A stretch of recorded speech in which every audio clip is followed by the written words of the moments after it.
family mode.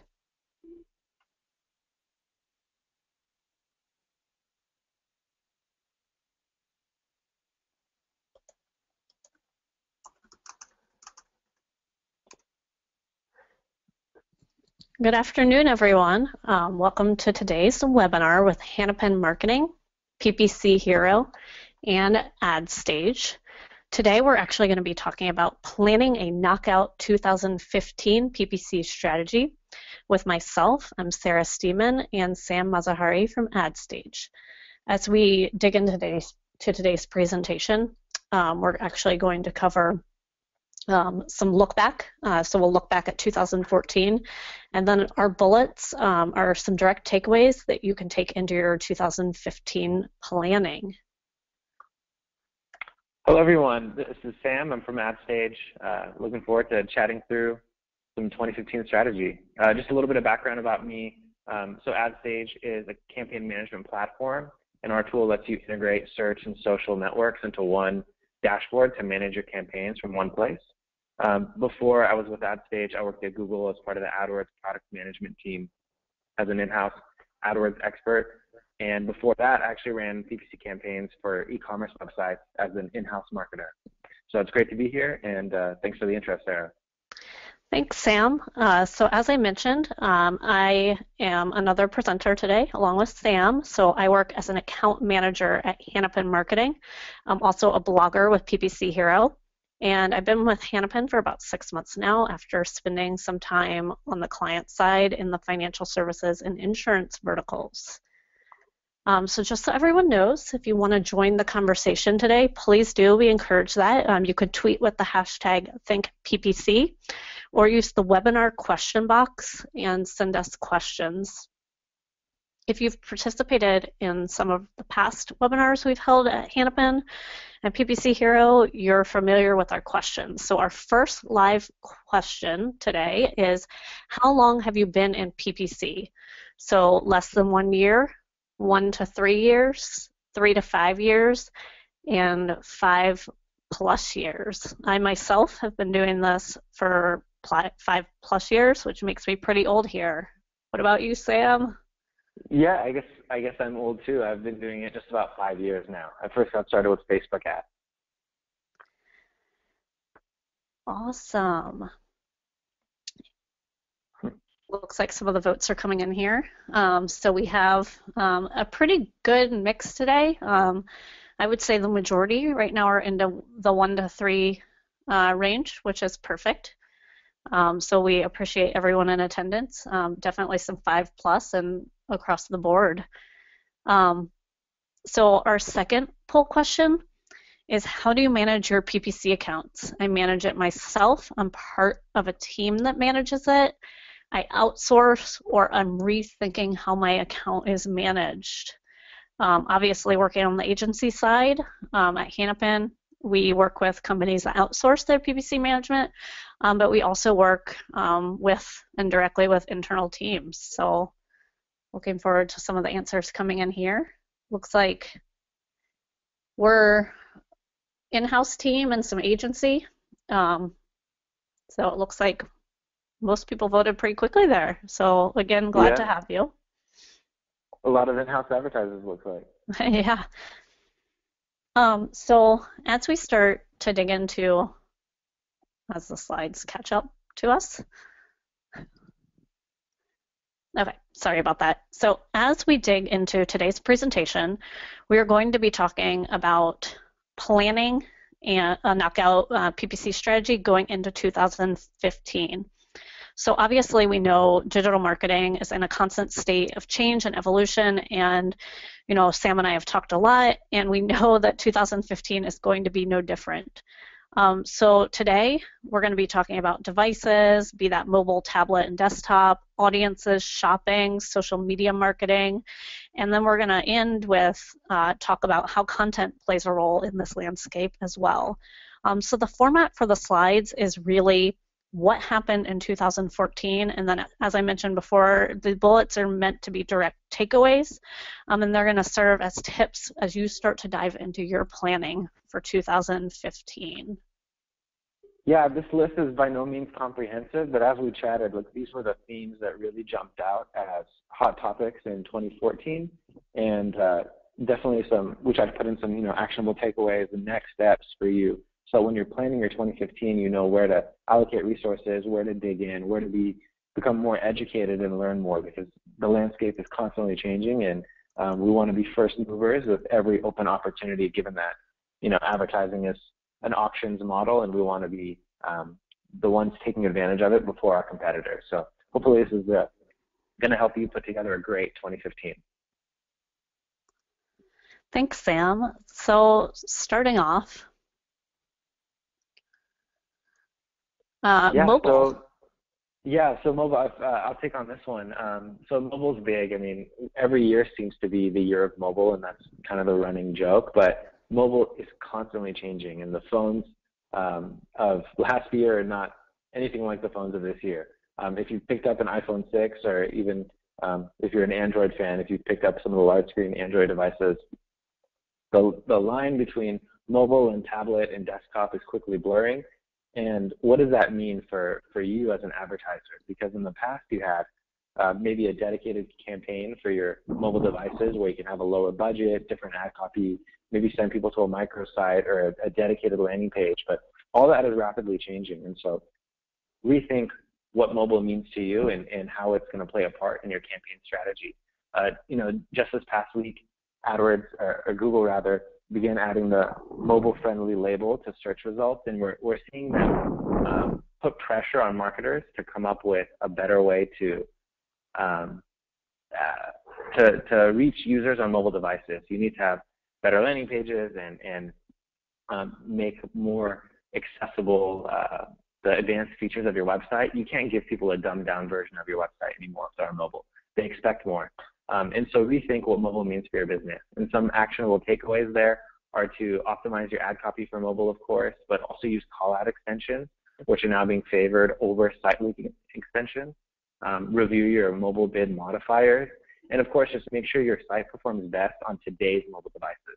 So dig into your analytics, look at what people are using to view your website, and make sure you're putting your best foot forward, because mobile can't be ignored anymore. Sarah, are you noticing anything in your campaigns about how mobile is changing? Yeah, absolutely. And, I picked up on one thing that you said about just mobile traffic, and I think it comes down to, I commonly hear clients request that we bid down mobile traffic, with the capabilities of enhanced campaigns, and they tell me, well, my website isn't mobile friendly. However, once we start to dig into the analytics data, we find that the visitors are actually using the site, and then furthermore, sometimes even converting well on mobile. And so it's definitely part of the conversation. What I tend to tell clients is my rule of thumb is if the experience isn't awful, you're leaving conversions on the table. And while it's not always conversions, I say, you're definitely leaving a crucial part of the conversion process on the table if you continue to ignore mobile. So definitely your takeaways, I would agree, just being there, optimizing and making sure you're just not ignoring the space is very important. Awesome. So cross-device experiences, and again, sort of continuing with this mobile theme. So really cross-device tracking is something where, you have the different capabilities with cookies and logins, and we can determine if somebody using a mobile device and then transferring to a tablet somewhere along the process, and then again to a desktop. And really it's about integrating that process and making sure that mobile isn't siloed. So is your brand experience from device to device similar? And then also, putting the manpower into mobile preferred ads and retargeting across devices, because really that's where you're going to get the bang for your buck there, is having that user experience, but then leveraging the technology so that you can really see those ads from place to place and have that seamless integration across the PPC campaigns. Yeah, it's definitely a lot of work, but we're really seeing the importance of it. If you have a marketing campaign, you can't really rely on just one device. And maybe in the past you were able to have different, very different creatives or very different marketing assets for different devices, but you really can't get away with that anymore. People are jumping between devices regularly. You want to have a single cohesive message, a unified message. And then if you have campaigns on multiple devices, you need to track it. So it's a lot of work, but we're seeing the technology catch up. We're moving away from cookies. We're beginning to track users that are logged in and assigning user IDs to different visitors. This is your chance to really research that and evaluate that to see if there's an opportunity for you to make cross-device tracking and a single unified messages across devices part of your campaigns in 2015. So something to look into for sure. Yeah, I definitely agree there.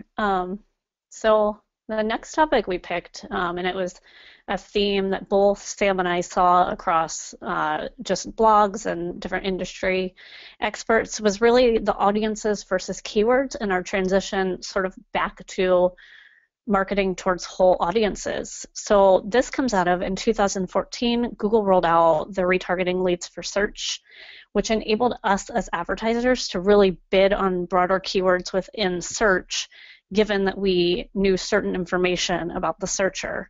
So at Hanapin, for example, we have an education client, and so I knew when I was building out these campaigns, if the potential student was looking at nursing programs, I could then go ahead and leverage that knowledge through cookies to then have, on branded terms, some nursing related ads when they came back in that search funnel. In my opinion, for 2015, I think we can take that a step further, because this new feature allows us to do very powerful things. So one, sort of look at content in a broader perspective. So if you're selling something like athletic clothes, you can look and say, well, the searchers read on the paleo diet, so maybe we're going to advertise CrossFit apparel. And then you can use this really on broader keywords, so things that you typically wouldn't bid on, such as pants or shoes, very high volume, very much a less clear intent there, but knowing that they were digesting certain content, you can see the power in the higher volume keywords. So definitely a step towards more of an audience marketing approach, but within the context of the search and the SERPs. Right. I think we've kind of gotten warmed up to the idea of using audiences versus keywords because of different events that have happened in the past couple of years, like, for example, SEO and the not provided. So the digital marketers that were running SEO for their businesses have begun to really don't have access to keyword data anymore. And so that's helped them win themselves off of keywords. But I'd be the first to tell you, I love keywords. There's no better way of learning intent and figuring out which shoppers are right in your target market, like keywords. But the thing is, with tools like RLSA, we can step past keywords and we can now find new opportunities to find shoppers when they're shopping, to find your customers when they're shopping for you. It's really supplemental to keywords. And so don't be scared. It doesn't mean that keywords are going away and that we won't have access to the relevance and visibility into your audience's intent. But now we have another opportunity. And so social advertisers have also had experience targeting audiences, tools like Facebook ads and Twitter ads and LinkedIn. These give you a way to target an audience and maybe just begin targeting based on a persona. But you can now use tools like that even in search campaigns, even with remarketing. Or another bullet that we have on the list is marketing automation. So you can begin segmenting your audience and reaching them with multiple messages across multiple networks.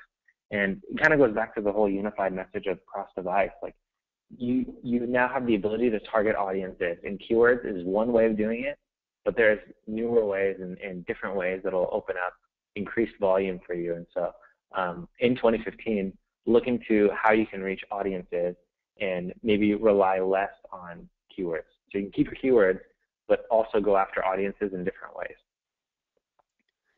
Yeah, I definitely agree with Sam there, which really, really goes into our next point. And I think, going through this exercise, both Sam and I would agree that we saw, especially I heard him speak about cross-device, we saw the same themes coming up and really an integration of sort of all these different points that we're making today. But really it leads us into knowing your audience. So, if you really think even 2 years ago in PPC and definitely SEO, it was very much all keywords and about the long tail, and we just talked primarily about keywords. But today the demographics are very key, and even with some of the different advertising platforms that have grown in sophistication, Facebook, LinkedIn, they have so many different targeting options that we can utilize, and you can even layer within these different platforms to further refine your audience, and it can help improve the conversions there. So, again, as Sam mentioned, we saw this with remarketing. And I think people were so happy with remarketing that it's even been, I dare to say, a little bit overused. But kind of, I am a big proponent of RLSA. So, one thing we have to think about from an audience perspective is we now have the ability to exclude, and that's a tremendous power. So in certain verticals, you don't want to show again to converters, or even like what Sam mentioned, social and content is being consumed. So now it's your chance to look at that consumption and then leverage that and build yourself the perfect audience. So it works. It's relatively risk-free and certainly not a high-cost tactic, but knowing your audience is going to make you that much better going into 2015 as search practitioners. I definitely believe that. Absolutely, yeah, and there's really no limit to how far you can go in understanding your audiences and building campaigns to reach them. There's just so many ways of slicing and dicing to look at your audience and reach them in better ways. Like Sarah mentioned, excluding those that have converted, or even just segmenting them into figuring out which is your most profitable audience segment. What we have pictured here is the new visual graphs that AdWords added to display network campaigns, and so that's one way of looking at how people are engaging with your ads. Of course, Google Analytics will give you a lot of that information, but back to the cross-device tracking too. You might be looking only at desktop devices, and you're seeing only a segment of your audience is converting, but maybe there's a whole aspect of your audience that's engaging with your brand in another campaign or another device, and you don't have the whole picture. And so do what you can to learn more about your audiences and study them, see how they use your website and are engaging with your content. Also, along these lines, for devices, so you might have different bid modifiers in place from when enhanced campaigns first rolled out, and if you haven't reviewed those in a while, it might be a good chance to audit that. And so maybe start fresh, create a new campaign, and look at how people are engaging with your ads across different time periods, across different devices, and even locations to get a better idea of, in the current landscape, how people are engaging with your ads. And then let that dictate how you plan for 2015. I definitely agree. And to bring us back, sort of all answering some of the same questions, is what are your plans with cross-device tracking? So it's another multiple choice. You've already implemented it. You're planning to tackle it going into 2015, and maybe that's why you're on today's webinar. It's on your radar, but no plans yet, or we are not going to implement it. It doesn't make sense for us. Obviously, sorry, Sam? No, I was just going to jump in. So really the question is, are you able to link visitors across different devices, even if they're not logged in? Are you able to give them some kind of user ID to connect the dots, or are you only seeing your data from a different perspective based on device? Yeah, no, absolutely. And, I think your point with the login is clearly there's there's some development time in there, and you have to have that expertise either in-house or readily available. But I think as an agency, it's certainly something we're asking our clients to do. So we're really curious. So it looks like, looking at the poll results, most people have already implemented it. So this is really, really good to see. And then some more people, probably the other half, or I guess 1/4, are looking to tackle it this year. So good results there. I'm happy to not see no way, and that it's not on your radar. So it looks like we definitely have people there ahead of the curve joining us today. So moving on to shopping. So obviously in 2014, especially as Google moved from PLAs to shopping campaigns, a lot of advertisers saw the benefit of setting up shopping feeds. I would definitely say with Google, they streamlined the process. And going into 2015, we're still hearing, and it's going to come up again, but mobile being a factor even in shopping campaigns. So at least for my campaigns across the e-commerce clients that I work on at Hanapin, I definitely see shopping as being what I call liquid gold. The return on ad spend numbers are unbelievable, and it works for a lot of small to medium-sized advertisers. And by small, I should caveat that I mean not Amazon, Walmart, or Target. And really what I find that it does is these advertisers are able to go up against these big brands, gain the click, because a lot of times their prices are lower. And I think many advertisers are catching on. I would predict that CPCs would start to increase. And typically, obviously, we see that happening over time and year over year. But as more advertisers see how good the return on ad spend is, and I'm telling you guys right now, I think it's going to become more important to figure out which shopping platform actually performs. You can be on Amazon, Google, and Bing. Do all three make sense for you is really going to be the question as well. Right, and I think what's interesting is you can run tests on all these networks to see what works. I mean, you want to be where your buyers are, and so consider putting a campaign on some of these new ad networks. So Google, of course, you probably have a presence in. Bing just rolled out their shopping network. Facebook has multi-product ads that they are now rolling out. Twitter also, you can now have buy now buttons with Twitter cards.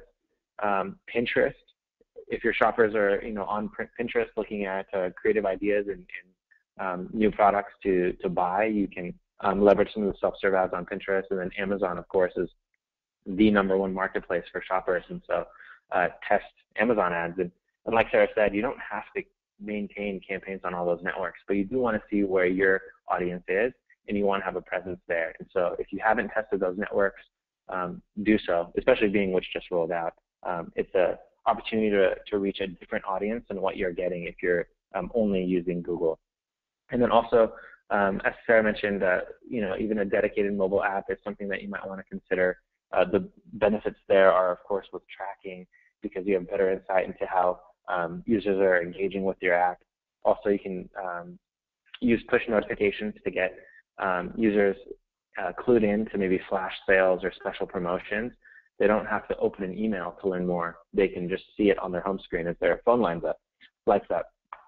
The other thing is, with Apple Pay too, shopping on mobile devices is bound to become easier.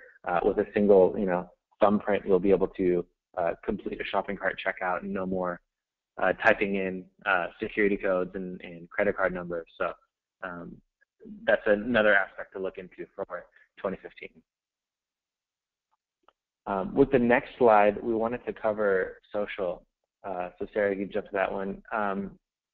With social, we wanted to remind PPC advertisers and search marketers that social is territory that's now expected to be your domain. It's where search marketers are branching out. And so since your audience is on both networks and you can reach them in search and then also in social, you want to be there. And so since audiences is such a big theme too, we wanted to throw in social. Some of the ways that we've seen social change in 2014 is we've been seeing social budgets grow. We've been seeing new ad types from all the social networks. So Facebook has a slew of new ad types that they're rolling out regularly. Twitter ads has been growing steadily with many new ad types. We have, lead generation cards and website cards for sending people to a landing page through Twitter. LinkedIn rolled out sponsored updates, which are their native ad platform. It's great for content marketing, and it's a way to show up on the LinkedIn mobile devices with ads in the feed. And social is also changing. So we've also heard in recent weeks that Facebook likes, at least for organic reach, aren't really valuable anymore. And so maybe it's time to turn off those like campaigns in Facebook. But look into some of the newer ad types and the objective-based campaigns to see if that's something that you need to start taking on. Along these lines, so AdStage, the company that I work for, will help because we integrate search campaigns and social. So we'll take your Google and Bing campaigns and give you one dashboard next to Facebook, Twitter, and LinkedIn. So look into a device that'll help you with campaign management like AdStage. Also look into retargeting because it's an easy way to get your feet wet with social without having to boil the ocean and advertise to everybody, but instead maybe just target those that are already on your website and have heard of you. So you can do retargeting on both Twitter and Facebook. So that's something you can look into. And then also, like I mentioned, consider some of those objective specific ad formats. If you have a specific action, conversion action that you're looking for, many of these social networks offer those ad types dedicated just for that. So for example, Twitter has the lead generation ad card. And what that does is it puts in an email address submission form so that people on Twitter can request more information about your product right in the tweet without having to go to a landing page. And so these are new opportunities that you want to consider for 2015. Yeah, no, I definitely agree with Sam there. I think pulling from my experience on the client side, it was definitely, projects were a question of should that be on the search team or should that be on the social team? And I definitely feel like at the least these teams should be working together. But the fact is a lot of these platforms, you'll be at Facebook, and I had mentioned LinkedIn, and Sam mentioned Twitter. But the platforms are becoming more sophisticated, and it really helps to have that PPC background and expertise when looking at how you're going to engage with that audience. Social SEO as well. We all need to be collaborating, especially in 2015. We've said it over the past couple of years, but it's becoming more and more crucial, which definitely leads us right into the content aspect, especially when I talk about working with SEO. We've heard time and time again about content and the importance of it. But I think at this point we have so much content out there. We're very bombarded. And there's actually a significant amount of great content out there that really doesn't see the light of day. So sooner or later, I think companies are going to look at the investment that they've made in content and really say, hey, are we going to start using PPC to help circulate and propagate this content? And I think that that's really where the teams can work together, and it can be especially cross-functional going into 2015. Right, and I think if you were to do an audit of your content and look at what you have, really every piece of content would benefit from the promotion. If you have evergreen content, then you can be running campaigns that are evergreen as well and are promoting your content regularly. But if you have something that's more time sensitive, maybe it's a piece of news or maybe something just a trending topic that week or that month, then you want to run campaigns so you can get these pieces of content viral. You can't rely on ranking so much anymore, but you can, and you can't buy links, but you can buy promotion for your content, and that will make a big impact. And maybe in the past that was something that your SEO team or your editors would put together, but in 2015, think about how your teams can work more closely. I think a big part of our audience right now listening in is part of a team that manages PPC, and they don't do it on their own, but think about how you can collaborate as well, because content is one of those things that everyone can have a share in to make it succeed. One of the things that I'd suggest also is to look into definitely the social networks for content, because LinkedIn and Twitter would do really well for that. When people go on LinkedIn, they're there to consume content, and they're thinking with a professional mindset. And so if you're a B2B advertiser and you have B2B content, that's a great place to distribute your content. Then also networks like Outbrain, which will show your content as related articles on prominent publishers. Another great way to promote your content. Yeah, I know, I definitely agree there. And so that really brings us into our last poll question, and that is, would you like help with your PPC accounts and account management?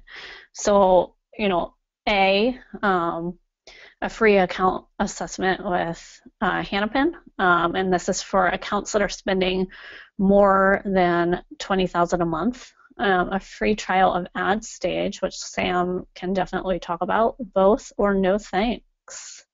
Yeah, just a little bit about AdStage. If you haven't heard of us before, we're basically a campaign management platform. So we integrate search networks, social networks, mobile display, everything in one. So you have one dashboard of how all of your campaigns are performing across different channels. And then you can also build new campaigns, edit existing campaigns, automate them. You can build automated rules. For example, you can change your bids on Facebook automatically.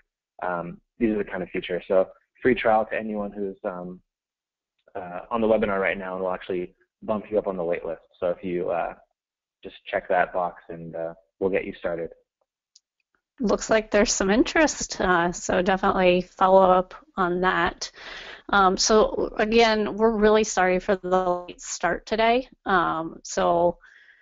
It looks like we're running out of time here. If there are any questions, definitely shoot them to us via Twitter. You can email Hanapin at hanapinmarketing.com. Typically, at the end of our webinars, we have questions, but again, reach out to us on social media. Here is our contact information. I'm going through this pretty quickly here, but definitely reach out. We're on Twitter and via email. And I'm sorry, I shut that down. But if anyone has any questions, definitely please let us know. Yeah, thanks thank for you so much joining for us. your time. Yeah, thanks for joining. Bye. All right, bye.